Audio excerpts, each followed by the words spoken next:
Ilang maleta ang bitbit ng legal team ni Vice President Sara Duterte sa Senado.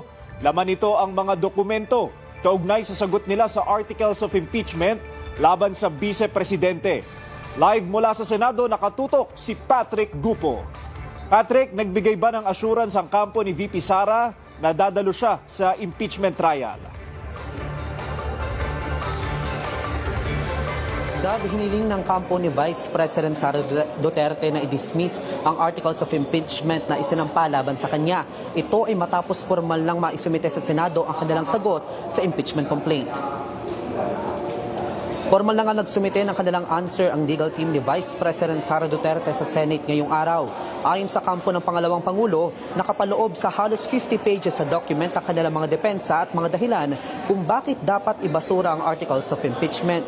Ipinaliwanag ni Attorney Michael Powa na kine-question nila ang ilang umanit constitutional infirmities at mga defects sa proseso ng pagsasampa ng impeachment case. Ayon kay Powa, bukod sa hiling na i-dismiss ang kaso, kinwestiyon din nila ang ilang ebidensya na inihain laban sa Vice Presidente. Giit ng kampo ni Duterte, hindi nakakaapekto sa nakabinbing petisyon na kanilang inihain sa Korte Suprema ang kanilang sagot. Sinabi rin ng legal team na sa ngayon ay hindi muna sila magbibigay ng detalyadong panayam tungkol sa merit ng kaso dahil sa umiiral na rules ng Senate Impeachment Court na nagbabawal sa mga partido na talakayin sa publiko ang mga detalye ng kaso habang ito ay dinidinig. Ayon pa sa kanila, patuloy lamang ang pagganap ni Vice President Sara Duterte sa kanyang mga tungkulin at nananatiling business as usual ang operasyon ng kanyang tanggapan. Dagdag pa ng kampo ng Vice Presidente, handa silang harapin ang anumang susunod na yugto ng paglilitis at nakahanda ang Vice na dumalo sa mga pagdinig kung kinakailangan.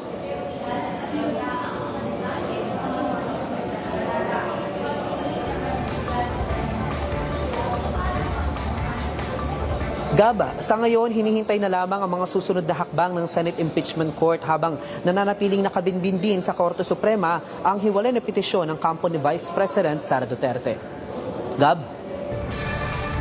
Maraming salamat, Patrick Gupo.